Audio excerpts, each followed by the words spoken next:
Hi, everyone. I'm Amanda McCarthy, and I'm the program coordinator and sports dietitian at Children's Hospital Colorado Sports Medicine Center. We are cooking today, and we're going to be cooking some breakfast food. So with Thanksgiving coming up, we all know that leftovers are very, very common after that. And so I'm hoping to make breakfast or brunch after Thanksgiving a little bit easier by giving you one easy recipe, at least, that you can use these leftovers for, and not just be eating the same exact things for the next week and a half. So today we're going to be making sweet potato pancakes.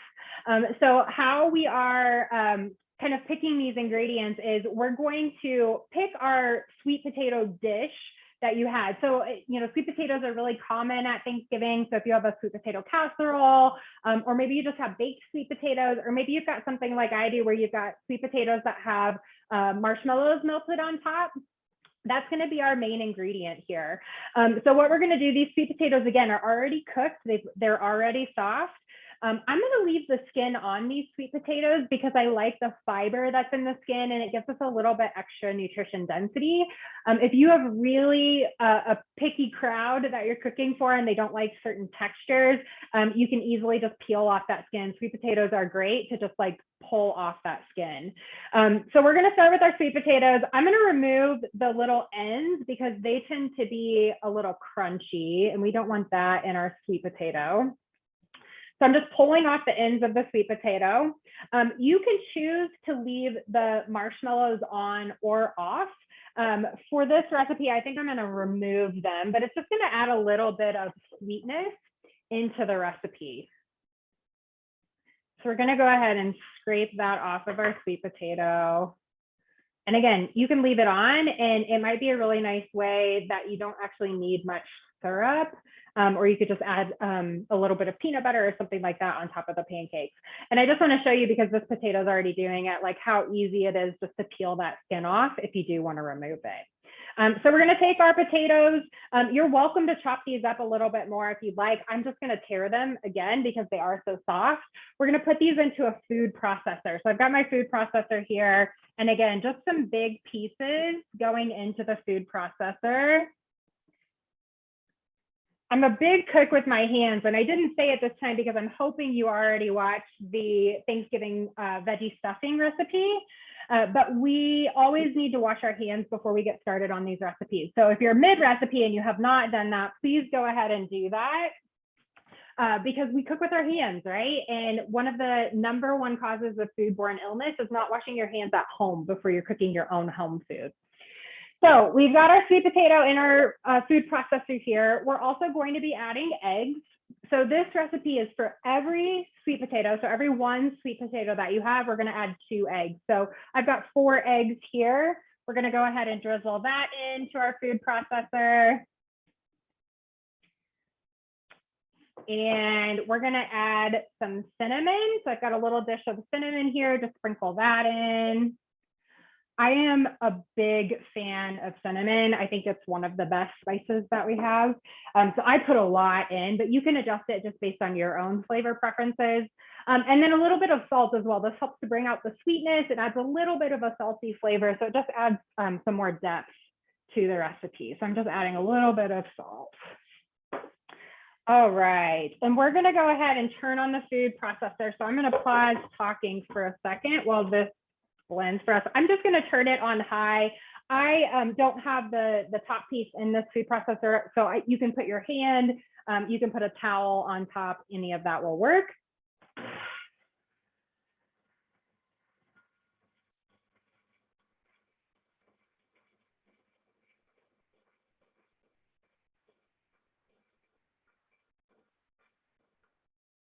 All right, and you just blend until it's smooth.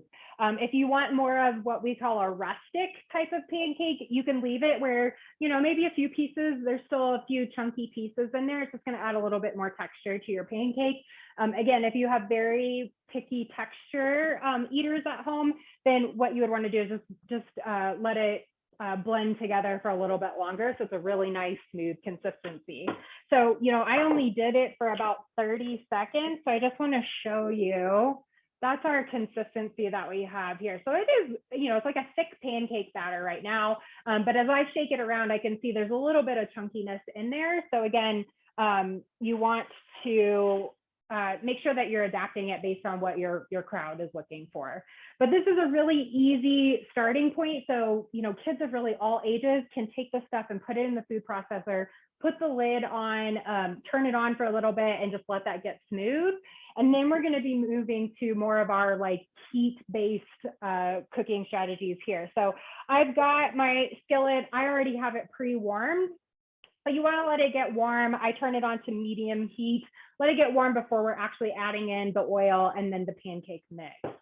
So I've got a little bit of olive oil here that I'm going to use for cooking. Your pan's hot enough when your oil kind of bubbles up and like spreads out pretty quickly. It's too hot if you add the oil and it instantly sizzles and starts smoking. That's too hot of a pan. So I'm just going to gently move the oil back and forth. The oil is going to get hot fast. So this would not be a good task for younger kids to be doing, but teens could definitely do this and be safe about it. So we've got the pan coated with our oil here.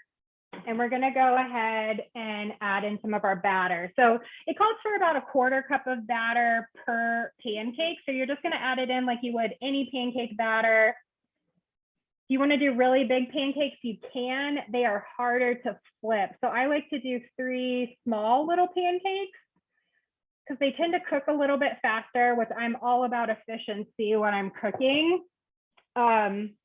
And again, they cook a little bit more thoroughly, so they're easier to flip for us and get done. So the thing with these sweet potato pancakes, if you're used to like your traditional flour pancakes bubbling when they're ready to go, that's actually a really nice trick. If you didn't know that, when you're cooking just flour pancakes, you'll see little bubbles form in the pancake and then they'll pop.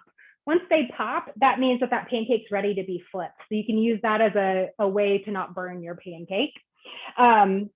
These will not actually bubble up. So you have to look at the edge of the pancake to see how much it's cooked. So I'm able to see like the edge of my pancakes turning this like lighter yellow color as opposed to like that dark orange sweet potato color.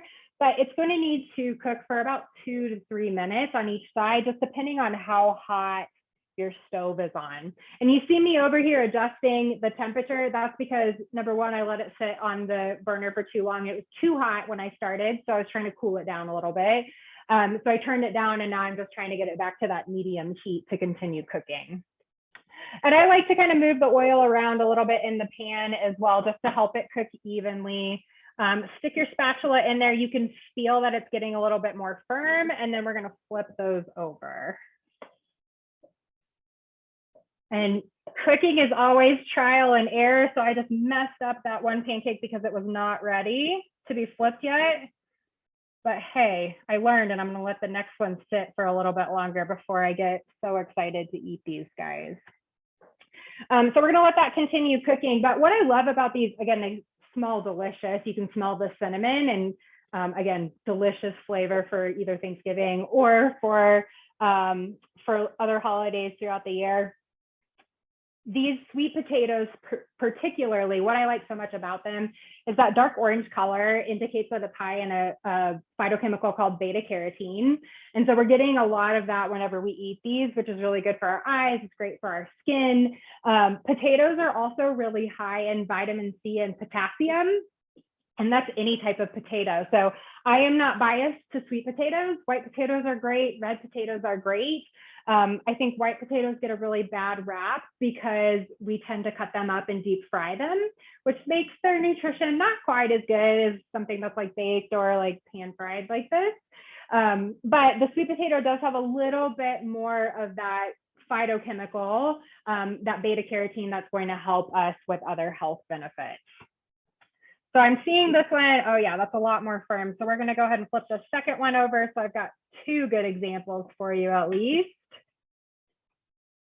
Perfect, these look really great. And then you heard me mention earlier some toppings that I really like for pancakes. You can always do syrup, that's a great topping. I like to use pure maple syrup and just monitor my portion size because the flavor is a little bit better in my opinion. You can do pancake on top of these. That's peanut butter on top of these.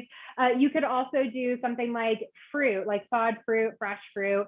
Raspberries would go really great, strawberries, blueberries. If you do a frozen variety and let that thaw, it will create its own juice. And so then you've got kind of like a fruit juice syrup that you're adding on top of the sweet potato pancake. And it's really delicious. So I would highly recommend that. So let's see.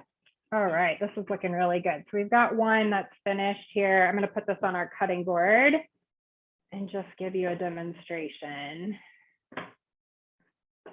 And these would pair really nicely with maybe some scrambled eggs on the side. Maybe you're going to have some turkey bacon or something with it as well. There's lots of great options. So let me just show you what our pancake looks like. So you've got like some nice crispiness. Again, this is on the cutting board, so you don't get as good of a contrast there, but these are so yummy. So give it a try. I hope you're able to use up your leftovers in a fun, different way so you don't get so burnt out on the food. If you have questions on this recipe or anything else nutrition, you can get in touch with me at sportsnutrition@childrenscolorado.org. Happy Thanksgiving, and I look forward to seeing you next time.